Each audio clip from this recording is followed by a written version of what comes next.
닮은 꼴 기사 같이 보시죠.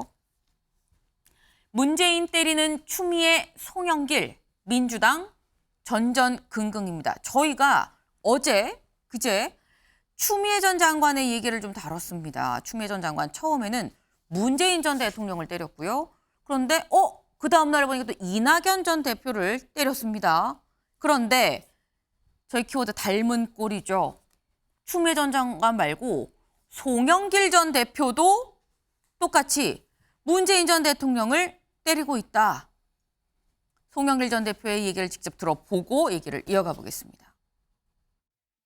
조국 장관 사표 받을 때 같이 해임시키든지 아니면 추미애 장관 해임할 때 같이 해임시켰어야죠. 그때 그렇죠. 문재인 대통령께서 해임시켰으면 지금 이런 괴물 같은 대통령이 탄생할 수가 맞습니다. 없습니다. 문재인 대통령께서도 본인을 지금 반국가 세력이라고 했잖아요. 이제 더 이상 침묵해서는 안 됩니다. 그렇지 않습니까? 그렇습니다. 예. 지금 한가하게 무슨 책방하고 있을 때가 아니잖아요. 나는 그거 싸워야 된다고 봅니다. 문재인 대통령께서 우리가 해왔던 5년 세월 전체를 부정한 그것도 반국가 세력을 매도하는 이런 상황에서 저는 참고 있다는 것은 있을 수 없는 일이다. 네. 지금 송영길 전 대표 굉장히 약간 빠른 목소리로 살짝 좀 흥분도 했습니다. 그러면서 막 얘기를 하는데 들어보니까 박진호 의원님, 윤석열 대통령의 탄생도 문재인 전 대통령 잘못이고 반국가 세력이라는 이름 아래 침묵하는 지금도 지금 잘못을 하고 있다. 지금 이렇게 얘기를 했거든요.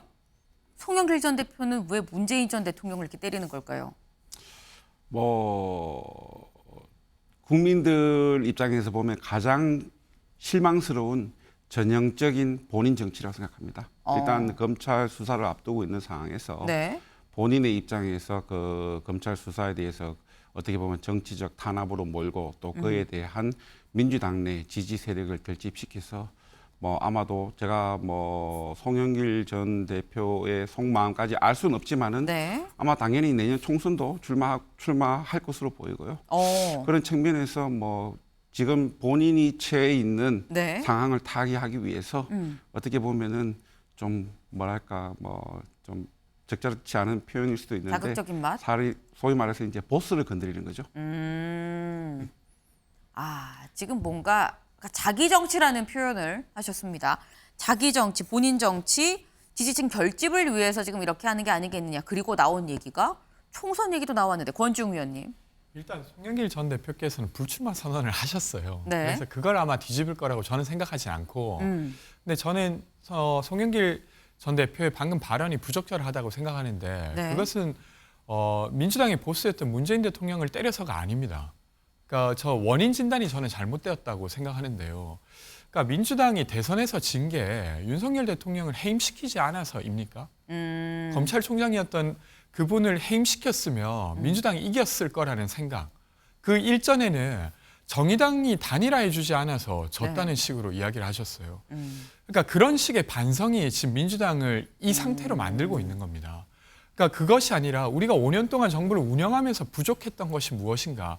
그리고 정권 교체 당한 다음에 1년 동안 우리가 무엇을 잘 하지 못했는가를 반성해야 되는데 네. 그것이 아니라 계속 남 탓을 하고 있는 상태예요.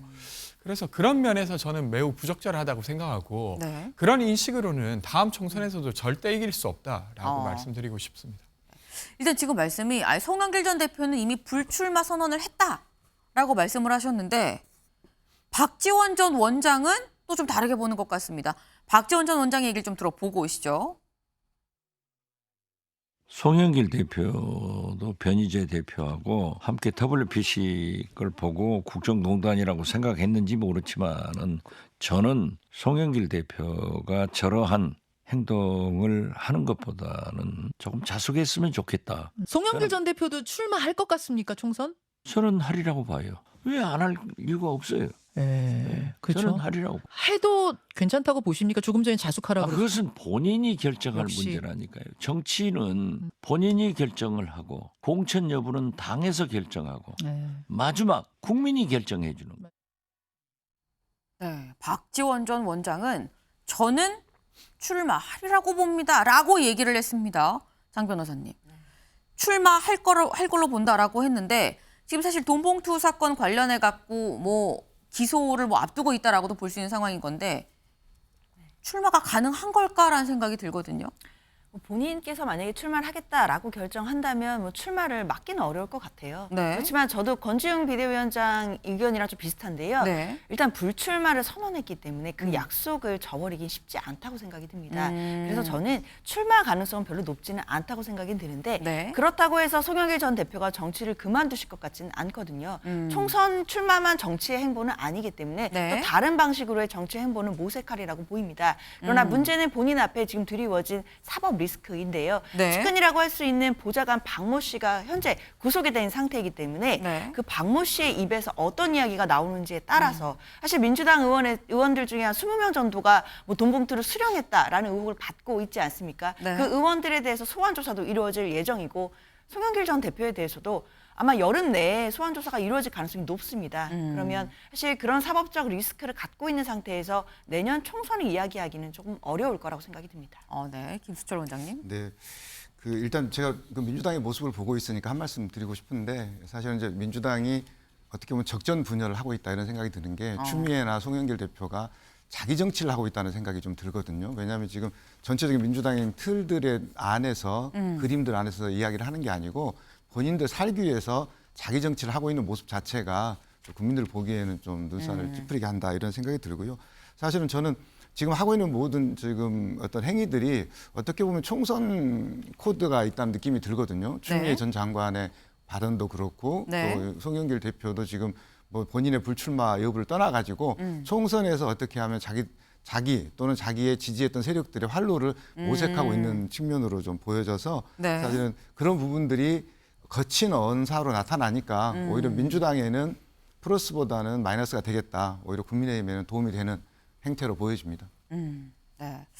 일단 두 사람 다 뭐 추미애 전 장관까지 송영길 전 대표, 추미애 전 장관 둘 다 자기 정치를 하고 있다. 국민의힘 입장에서는 좋은 상황이긴 하지만 민주당 입장에서는 이게 좋겠느냐라고 말씀을 하셨는데 지금 사실 송영길 전 대표의 이런 발언 저희가 지금 닮은 꼴이라는 제목으로 키워드로 지금 송영길 전 대표를 좀 말씀을 드렸습니다. 추미애 전 장관, 송영길 전 대표 좀 닮은 꼴인 것 같다라는 얘기인 건데 추미애 전 장관에 대해서는 이재명 대표의 최측근 정성호 의원이죠. 정성호 의원이 이렇게 얘기를 했습니다. 들어보고 오실까요? 추미애 전 장관이 이재명 대표의 줄 선 것이다. 뭐 이렇게 관측을 하더라고요. 아니 그렇게 해서 줄 서가 전 대통령을 저격하고 예. 그 당시 또 당 대표든 이낙연 대표를 저격해갖고 그게 어떻게 이재명 대표에 줄 서는 거 되겠습니까? 사실은 더 부담이 돼갖고 줄 설래도 쓸 수가 없겠죠 오히려요. 오히려 이재명 대표 측에서는 부담스럽습니까? 추미애 전 장관의 이런 행보들이. 아니 부담스럽겠죠 당연히 그렇지 않겠습니까? 지금 가장 중요한 게 당의 통합이고 소위 말하면 친논이 뭐 아니 친문 뭐 비문 뭐 친명 비명 이런 걸 넘어갔고 총선 승리를 위해서 하나가 돼야 되는데 네. 자꾸 과거를 파헤친다고 하는 건 바람직하지 않죠. 네네. 네, 정성호 의원 얘기는 일단 추미애 전 장관의 이런 모습 부담스럽겠죠? 안 부담스럽겠습니까? 라고 얘기를 했습니다. 이재명 대표 입장 부담스럽다라는 건데 근데 권지웅 위원님 그러면 송영길 전 대표도 뭐 본인이 총선 출마를 하든 안 하든 일단 뭔가 다른 정치적인 어떤 롤을 좀 생각을 하고 그러는 것 같다. 총선을 앞두고 라는 얘기가 있는데 송영길 전 대표의 이런 발언은 이재명 대표가 안 부담스러울 것이냐 어떻게 보십니까? 저는 부담스러우실 것 같은데요. 왜 그러냐면 아까 이제 말씀드렸던 맥락인데요. 민주당이 변하는 모습을 보여줘야 되고 그것을 이끄는 이재명 대표가 되어야 되는데 네. 그것이 아니라 과거에 계속 머물러 있는 이재명 대표가 되어서는 안 되지 않습니까? 근데 지금 송영길 전 대표의 발언 등은 자꾸 과거에 머물러 있는 듯한 발언들입니다. 그래서 이제 이재명 대표께도 별로 도움되는 일은 아니라고 생각하고 더 크게 보면 민주당에게도 도움되는 일은 아니라고 생각됩니다. 그래서 지금 사실은 송영길 전 대표께서는 서울시장 선거에서 사실은 참패했고 그건 네. 꼭 송영길 대표만의 책임은 아니지만 민주당 전체가 지면서 있었던 일이었고 거기에 어쨌건 선수로 뛰었던 분이고 지금 돈봉투 관련한 의혹이 있기 때문에 네. 이와 관련된 것을 잘 해명하거나 이것을 잘 헤쳐나가는 데 집중하시는 게 맞지 다른 언급을 하는 건 저는 적절하지 않다고 생각합니다. 네.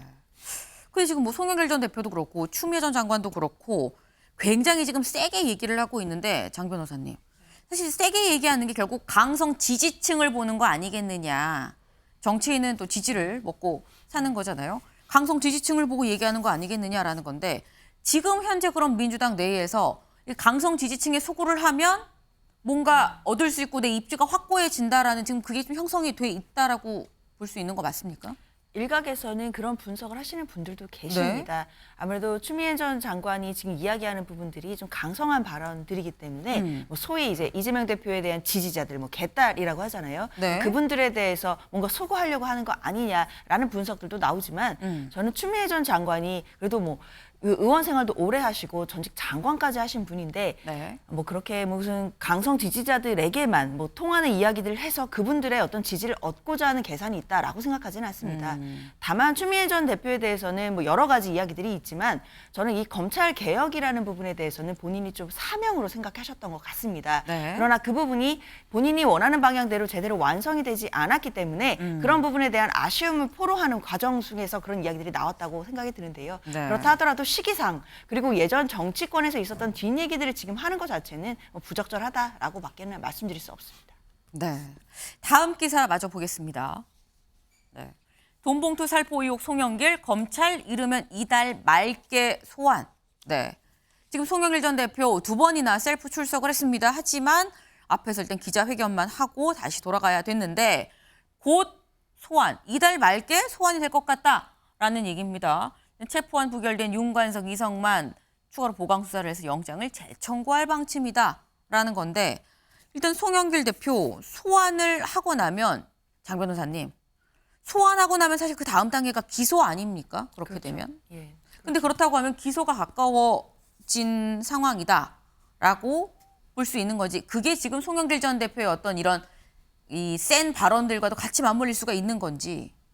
뭐 가능한 얘기라고 생각이 듭니다. 일단 네. 송영길 전 대표로서는 지금 굉장히 정치적으로도 또 사법적으로도 위기의 상황은 분명해 보이고요. 앞서도 말씀드렸지만 보좌관이었던 박모 씨가 지금 구속이 되어버렸기 때문에 네. 그 과정 속에서 그 고강도 조사 속에서 어떤 진술이 나올지를 사실 예상하기가 어려운 상황입니다.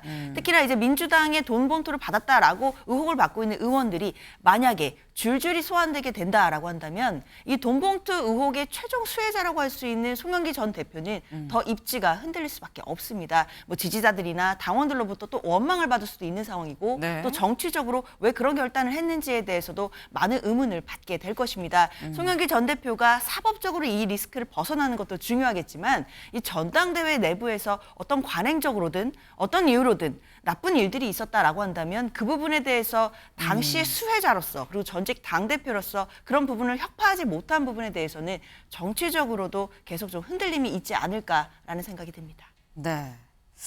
송영길 전 대표 앞으로의 행보를 좀 주목이 될 것 같다라는 생각이 드네요.